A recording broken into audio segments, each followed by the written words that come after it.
Nothing on the Bunnell Foundation's Living with Cystic Fibrosis podcast should be considered medical advice. Medical advice can only come from your CF physician. Cystic fibrosis can be a devastating diagnosis, but living with the disease can bring positivity and a new appreciation for each day. From the Bunnell Foundation in Detroit, Michigan, it's the Living with Cystic Fibrosis podcast, sponsored by Vertex Pharmaceutical. Here's your host, Laura Bunnell. In our previous podcast, we talked to Dr. Samia Nasser, originally from Egypt, but a doctor for the past couple of decades at the University of Michigan in Ann Arbor. She's a professor of pediatrics in the Pulmonary Clinic and the CF Center director.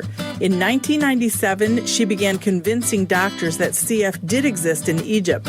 They were slow to believe her, but in 2004, Dr. Nasser and colleagues started testing people with CF in Cairo and have since diagnosed about 1,000 people with the disease and plan to diagnose thousands more with a sweat test that she recently acquired and took to her native country. The life expectancy in the United States for a patient with CF is 47 years old. For a person with the disease in Egypt, it's between 8 and 12 years old. But life is getting better thanks to testing.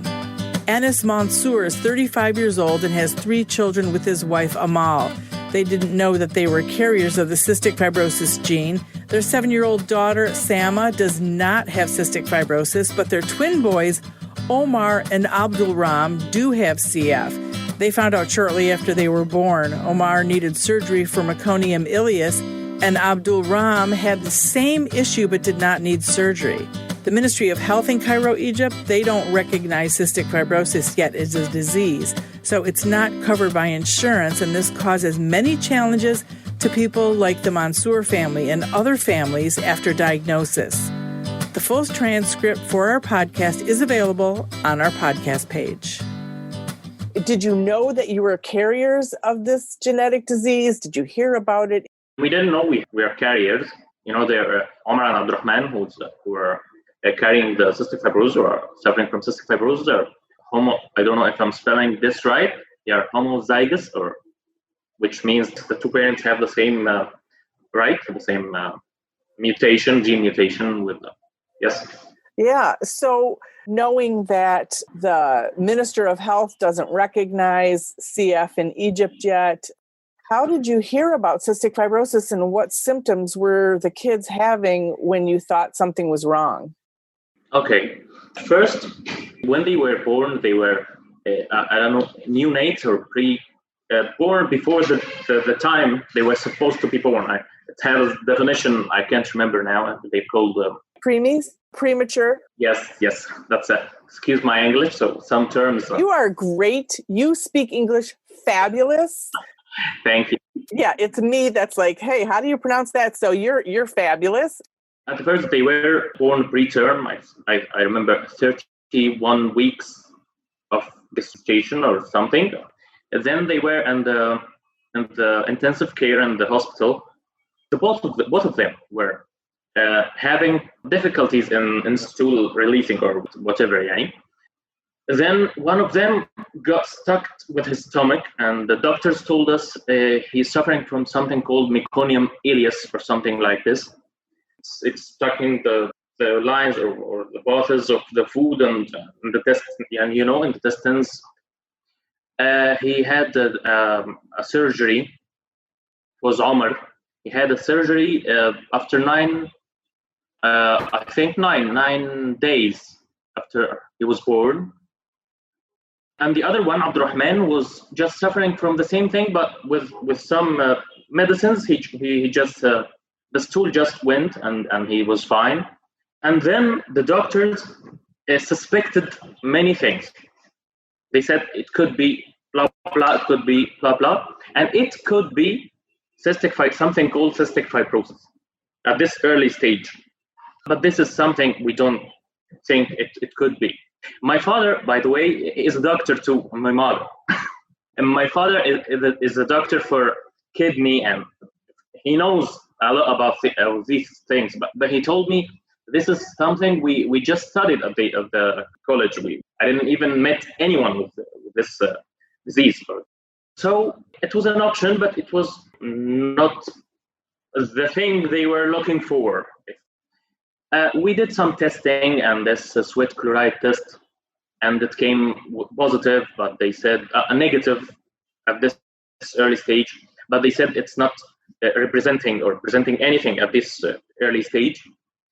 And then we did this genetic mutation test, and we did the sweat chloride test again, and this time it came positive for both. And the genetic test came positive with the gene mutation of N1303K, not Delta or these things which are more common, maybe in UK or USA or something.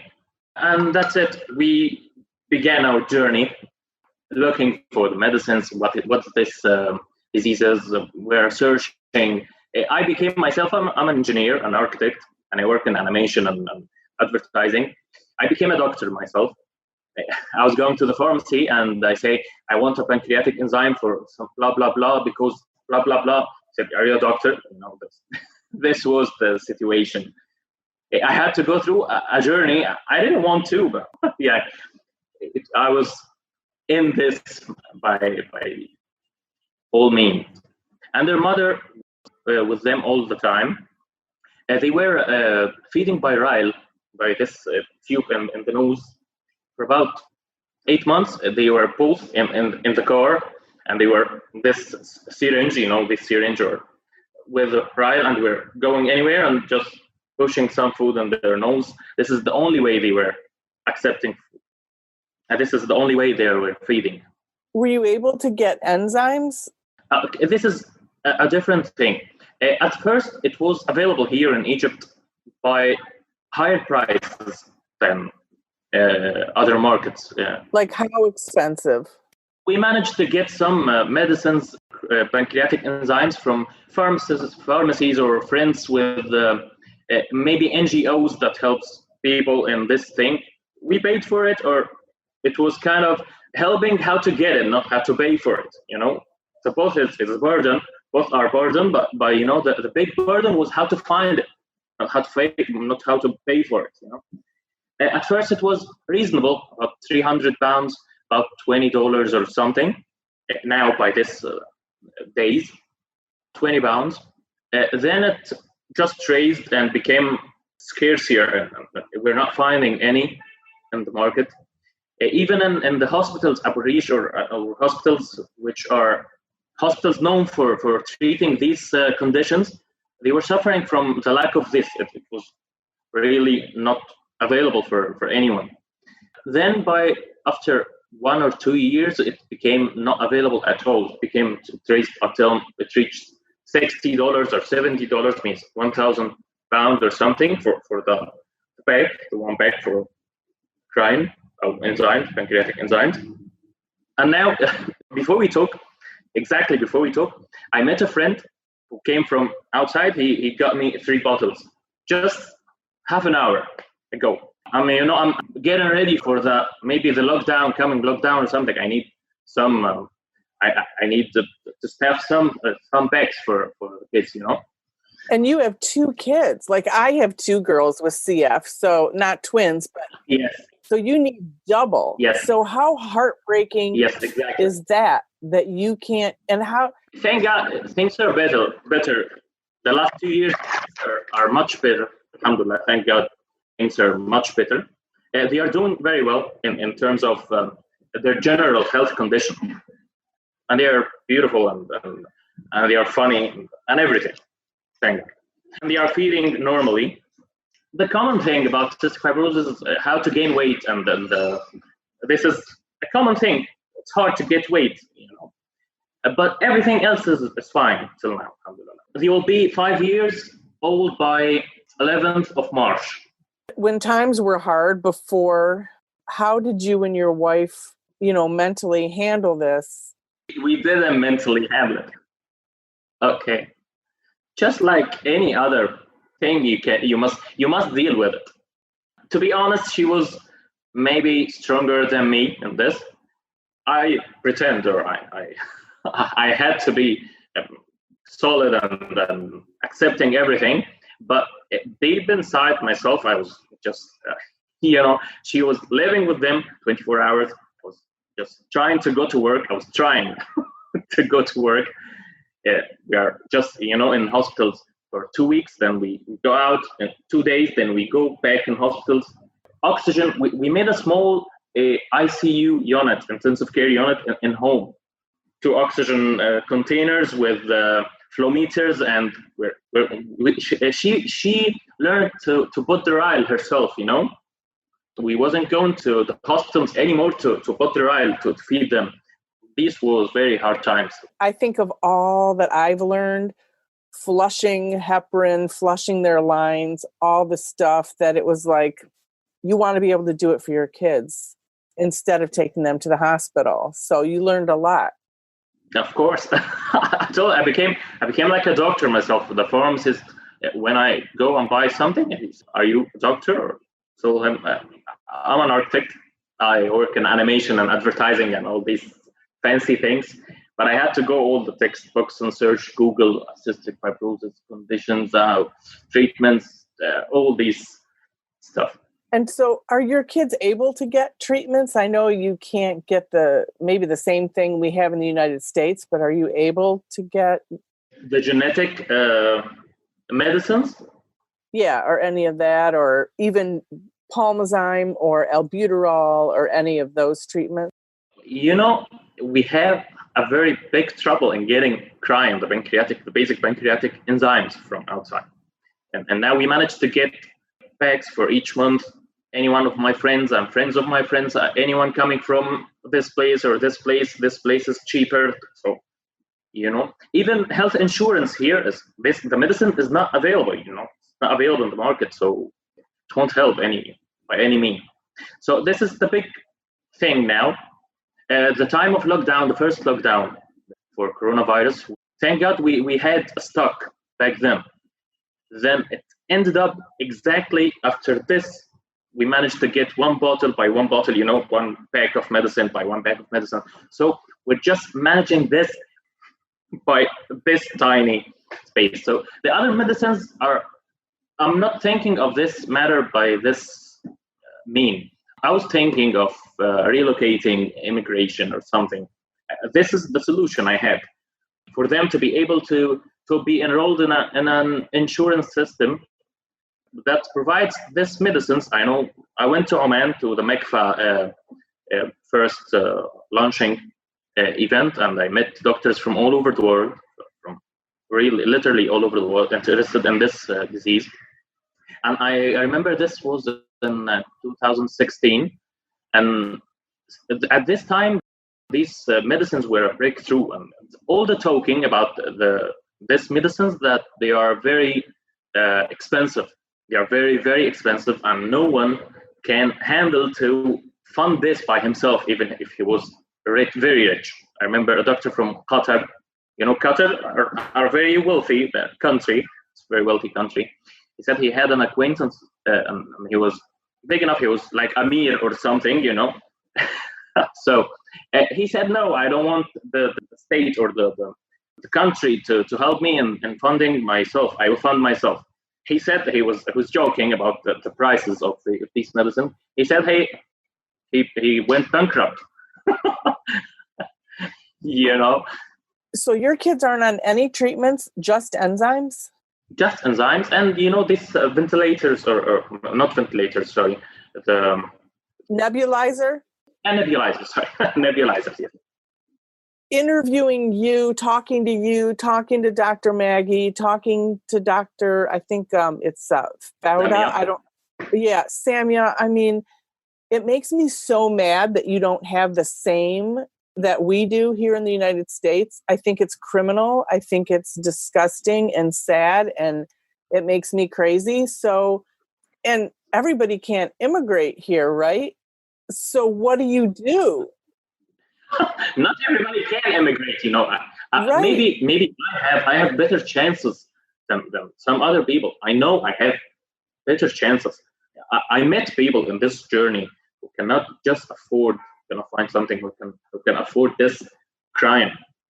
So his son or his daughter is not taking any medicines whatsoever. Okay. So that's it. Yeah, the COVID-19 thing and this vaccine, and even this, I think the distribution of the vaccine will be a little bit biased too. That's life and that's business. At the end of the day, it's business. So what do you see your future for your kids with CF? What's kind of your plan going forward to keep them healthy as healthy? Plan. Okay. Well, I made a lot of plans, really. I can't remember the number of plans, and I tried to do this, I tried to do that, and now, to be honest, I'm trying to live the day and think, what next? I'm trying to do the next right thing. Just that. The next right thing is how to get crime and how to do some work to afford this crime and live to see what next. So that's the thing I'll do until God can help us in this situation. It's beyond my capabilities and beyond. And when you see what other countries have access to medications better than you, is it hard because you can see so much on the internet now and you can see what's out there? We can all see what we're missing, now. We're missing this food, we're missing this. I know this is a different thing, but I'm trying to deal with what I have and what I can do, what I can afford, and what plans I can put and execute, rather than looking for what I'm missing. So I didn't choose them to be with this situation. So that's it. Nothing to say, If I was talking to your wife, what would she say? Would she say the same thing? Yeah. She's more calm than me. She's even, I'm the man, and she's, by this situation, she's staying at home with the kids. So I'm thinking about money, about work, about traveling, how to go out. I'm calling my brother, and I'm calling you. I'm doing this interview. I went to Oman and this mikvah. I met Christine and all the other doctors. I'm doing my thing, and she's doing her thing. She's trying to take care of them daily, day by day, how they feed, how they sleep, their lungs, their nebulizer, how to do them, this sessions of nebulizer day by day, and to be able to think for the future. We can't do our job now, the right step now, we won't be able to think the future. And tell me a little bit about the kids. Do they run around a ton? Are they little monsters? Are they sweet kids? Like, what's their personalities? They are very, very, very sweet. They are they are the best thing in our lives. And they are genius. They are genius with fantasies and thoughts bigger than their age. And that's what I found with kids with CF. All the CF kids I know are really smart. They adjust so well. My kids are so mature because of everything they've gone through. They're 23 and 26. So, it's a lot. It's a lot. Yes. It's definitely post-traumatic stress, because of everything. This exposure to all these events at these early stages, and they think everyone in life when they are young are taking these medicines, are these pancreatic enzymes. They say, Dad, all people in the world taking these. I said, no, you have something, you're special, this. That's it. Dads don't often talk about their emotions as much as the moms do in relation to CF. Yes. How many siblings do you have? 4, 2 brothers and 2 sisters, yes. So do you talk to them about it? Do they have any kids with CF? Were they surprised that you had? No, thank God, no. But I'm talking with them occasionally about new medicine, a new opportunity for travel, or immigration. Even some opportunities for immigration, just make this healthcare check before you got accepted to be an immigrant, to make sure that the family doesn't have any disease this chronic disease that will cost the country too much, millions. So it's a matter of opportunities, what to do and what to. So we're talking too much, but we're talking about opportunities, not about feelings. Feelings, sometimes you don't want someone to touch it because I'm okay, just this. I'm okay, and everything will be okay. Let's do the right next step, as I told you. And then, so your kids don't have the vests. Are you doing physical therapy? Physical therapy, physical therapy by hands or something. But I think these vests are available in the market, available here too. But we don't have it. We just don't have it. We just are comfortable more with this, hand therapy. Gotcha. What other hopes or dreams do you have for your kids, either just in life or with medications? For me, I'm hoping and I'm trying and putting plans and living in a better place that could provide a better healthcare system for them. Or maybe here we develop our healthcare system. I don't know. We have an experience with the virus C. And it was very, very, very promising experience here in the healthcare system. But I think this level of medications and this level of diseases is still far away from the system here, the healthcare system here, to be embedded in it, So I'm thinking of immigration or relocation. I'm just all the time I'm studying opportunities. I'm studying offers. Maybe I'm sending my job offers. I'm looking for job offers for myself. Even I have my own studio, and I wanted to continue and get bigger, but I'm looking for them, so that I'm looking for some opportunity for them to be enrolled in a healthcare system that could be better for them. You don't have any health insurance right now that covers cystic fibrosis, right? No. And then, do you have any idea where you would immigrate to? Would you go to London because your brother's there, or? I'm trying to find a job offer there so that I can relocate on a job offer. I think some regulations just a couple of days ago, someone sent me the regulation changed after the Brexit. For non-EU citizens, they can go and find a job. So we're searching for other. I tried Germany. I went through some. I went this journey, this part of learning German and trying to relocate there and find job offer in UK and Canada. I searched all these and tried these spots. I have to do this in parallel. Have to work for money.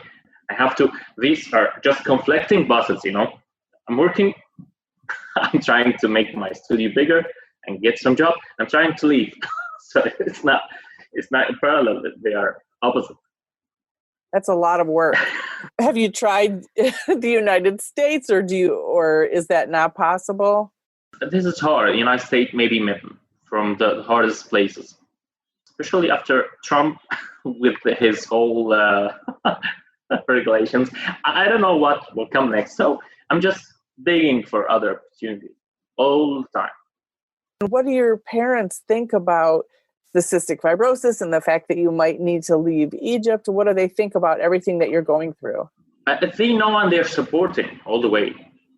They're supporting from the very first moment. They know the situation. They know all the stuff up, the burden of money, the how to reach the medicines, and all the situation that might come after that, their needs. So they are supporting by all means. What do people make there? Because I'm just trying to be able to talk about how drugs are expensive and the salaries or whatever. Okay. Generally, even if you are a business owner or in a very high position, I was working in a company by January 2020, but then I quit for some reasons for the job. I was taking a good salary. Even this salary cannot help me getting just the drugs that I need, the medicines I need, crying and living, and a car, petrol, the basic living costs or the basic living costs are just met by the good salary or the high salary. So getting the genetic medicines, I don't think it's applicable for anyone. It's about. I tried to calculate it. In the best case scenario, it could cost about £600,000. I think so for 2 kids it's 1 million and 1 million point 2. So you need to keep them and save them after all your expenses and all the other medicines, this pancreatic enzyme, this GI medicines, whatever Nexium or something, Nexium or Nexium, this medicine. So it's really hard by this path to go that way. Except if the healthcare system could manage to do some, deal with these companies and enroll this in healthcare system. I don't know if it could be possible or not yet. Wow, that's really sad, right? I mean, even if the medicines were available, you couldn't even afford them. Even if you're living in a good state or you're taking a good salary, it's way beyond this.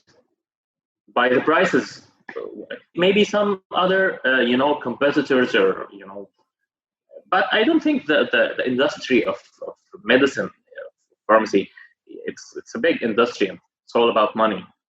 So, to be real, it's hard to go that way. Was there anything else that you want to add about either the struggle or the good that you and your wife have been going through? Something I didn't ask you, because I really want to get the emotion of what the life and challenges are in Egypt with kids. Maybe something about this situation, the whole world is in it, COVID-19, the first lockdown and this second wave or whatever they will call it, or the second mutation, the second dangerous mutation, which appeared just a couple of days in UK and Italy and whatever. The culture here, this is the culture, I have to say to every and each one I meet, sorry, you need to wear a mask, because I have 2 kids with cystic fibrosis, so I'm a little bit cautious. This whole thing is another burden, it's a burden, psychological burden. I need to say this too much. And I need to be like, I'm antisocial or something, which I'm not. I don't want to come with you. I don't want to eat there and there. I just eating at home. All the food is done at home. Or I have to get it in the microwave for 3 minutes or something, or get it. So you're not coming with us. You're not coming. We're going to this. No. This is a different thing, especially when the culture here is open without measures, without precautions. This is the thing, right now. This is another burden. So even in COVID, people aren't masking? Believe it or not, yes. That's scary.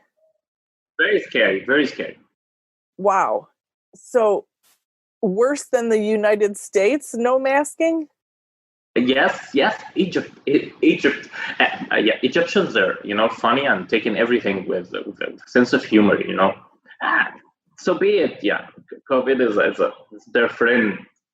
We're living with it. They believe they are superheroes.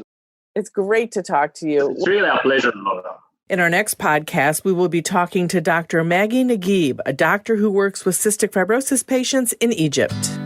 The original music in this podcast is performed by Kevin Allen. It's not complicated. Who happens to have cystic fibrosis. We all got our worries and fears. I know it's got you frustrated, but loving you is so alright. This has been the Living with Cystic Fibrosis podcast. For more information and to learn more about the Bonnell Foundation, check them out online at thebonnellfoundation.org. That's BONNELL Foundation.org. This podcast was sponsored by Vertex Pharmaceutical, the science of possibility, and produced by Jag and Detroit Podcasts.